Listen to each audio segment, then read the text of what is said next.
We're going to be talking about entrepreneurship. We're going to be talking about creativity. We're going to be talking about new products that are coming out of Oregon City.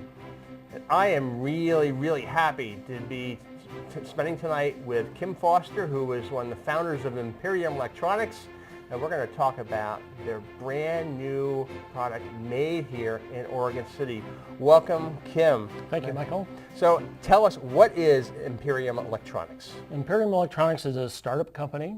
We, the co-founder and I, about 2 years ago, decided to form the company. He had the idea for the initial product, and so we thought it was a good match. I have a lot of experience in assembly and manufacturing and quality control and things like that. So that was areas that he felt like he was missing. And so we went ahead and decided to go forward with this, and it's a great opportunity. Okay, so what's the product? Well, the product we call Marius. Marius Sabre Lock, and it's named after a Roman general who staved off Rome from the barbarians. And so we thought that was appropriate because our product is a device that mounts on the inside of your door, is an easy install, and allows people to have greater security in their home. One of the current threats to your home security is that there's an app that is on your phone, or you can download to it, and you can take a picture of a key, upload that image through the app, and they will send you a duplicate key, no questions asked. And it doesn't have to be your key. It could be me taking a picture of your key or somebody else's key and then gain entry into your house. Our device. So keys are vulnerable. Keys are vulnerable. And not only there's this way to get a duplicate key pretty easily, but there's also this idea of a bump key, which is one that will form fit to your inside of your lock that is readily available online.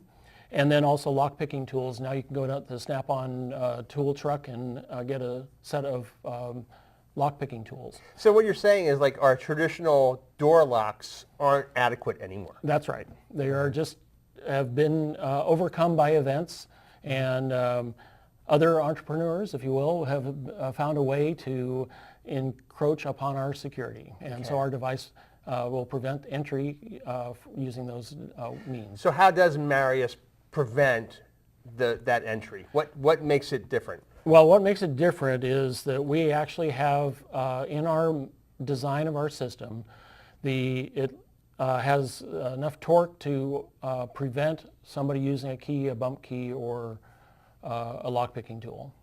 Okay, so you say it has enough torque in it to prevent them. What's that mean? Well, it means that it's too much force that our device would actually, if somebody tried to use one of these nefarious devices to get into your house, it would actually bend and break before the lock would turn. Okay, so how do I get in my house if I'm using Marius? Well, as the owner of the Marius, you would have a key fob that is much like you'd use on your car.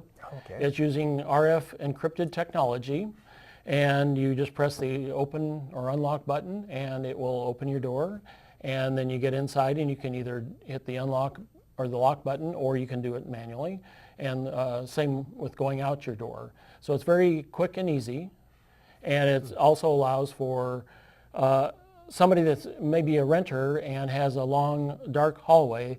They can make sure that the hallway is secure. They don't have to turn their back to the hallway. They can use the remote door lock to go ahead and unlock their door when they feel it's safe, and then go right in. Especially if they have groceries or whatever. It's convenient, and then adds that level of security that you just don't have in current door locks. So I can see that when you're coming home and you're going to unlock your door, your back is to the public, and that leaves you very vulnerable. Yes. So Marius helps you overcome that by the door will be unlocked by the time you get there. You can go straight in. That's right. Okay. That's right. And so that's a really very convenient thing. And our system does not use a smartphone interface, so you don't have to fumble to get your smartphone out of your back pocket, or if you're a woman, out of your purse, and then call up the app and then do all that kind of stuff. You just hit the unlock button and your able to get right in.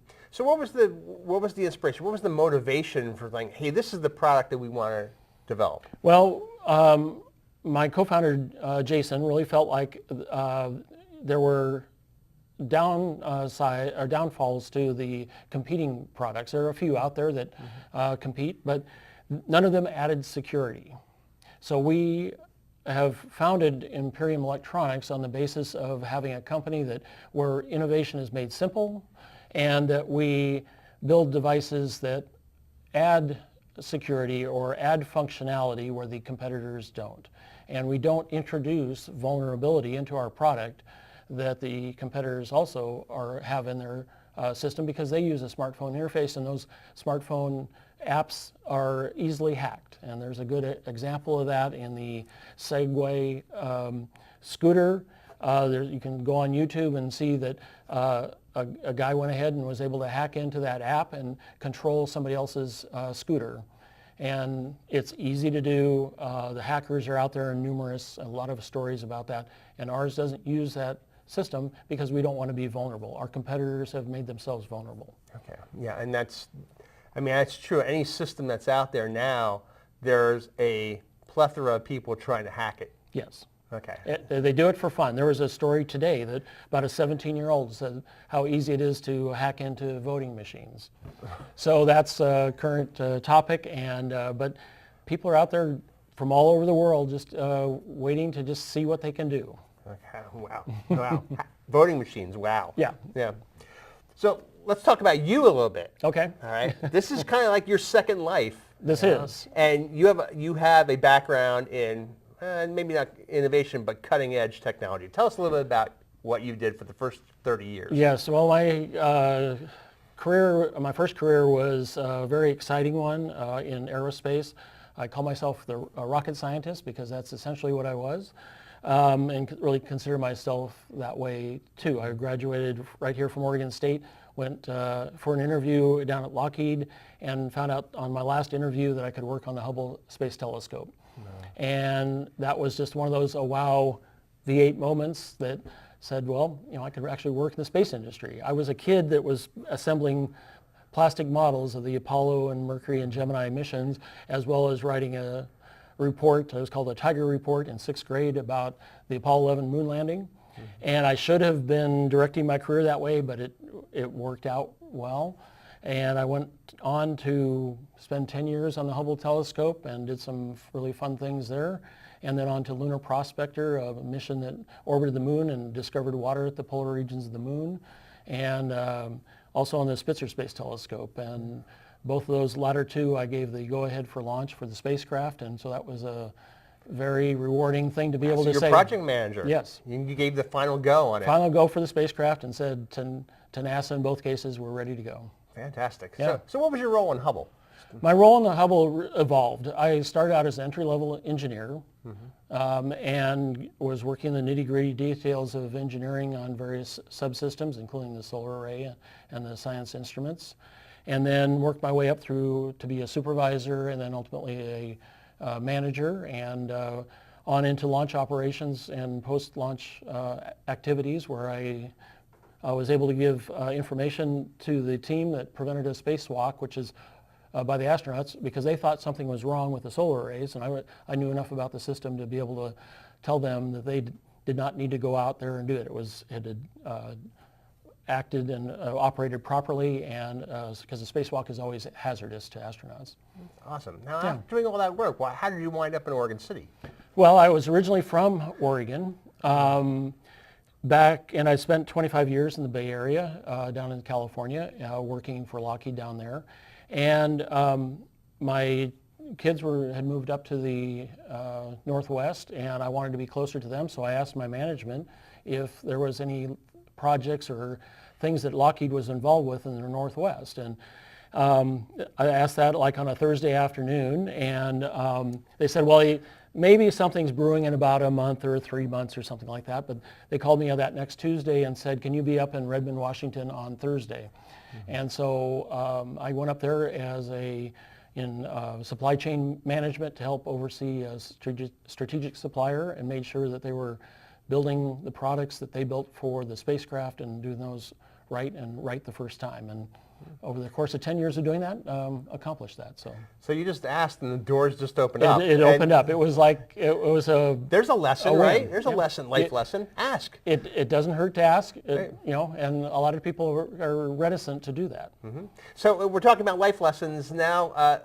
What lessons have you learned about being an entrepreneur that you can share with any budding entrepreneurs out there? Well, one of the things is you don't know where that opportunity is coming from.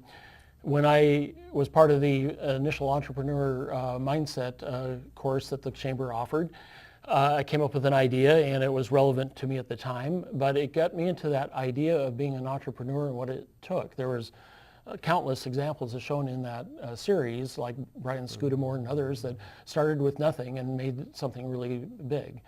And so it kind of opened my mind to being able to think in those terms. So when this opportunity came along, it sounded like a great thing. I'd always wanted to work for myself, be able to work and live in Oregon City, and you know, it all fell into place that way. That is fantastic. Yeah. So if somebody wants to learn more about Marius and Imperium Electronics, where should they go? Well, they can go to our website, although the current website that we have is on the verge of being replaced by a much greater product. But we have in the past done a lot of postings on Twitter and Facebook and such, so they can always go search for our activity there. And then just stay tuned. In the next week, I think, is our new website will come online. It will really help answer a lot of questions and reinforce some of the things that I've been talking about tonight. And people can then ask us questions. If anybody has any thing that they want to know about what we do and why we're building this product, then feel free to contact us. And of course, there also on the website will be the announcement when you roll the product out. Yes, So, yeah. And we'll do a big celebration here in Oregon City. That's right, Things yeah. made here in Oregon City. Right, made right here, and that's what we're really looking forward to. Well, thank you for coming here and sharing this. This is really cool. What a cool story you have about your thank you. life, and then also about the invention and development of what's going to be a truly unique product. Yeah, we're looking forward to it. And one of the things we're partnering with is a company right here in Milwaukee to help assemble the initial product. So again, thinking entrepreneurial, when you don't have a lot of money to start with, you seek for cooperative ventures, and this is an opportunity to get the product built and help them find employment for their people and for us to build our product.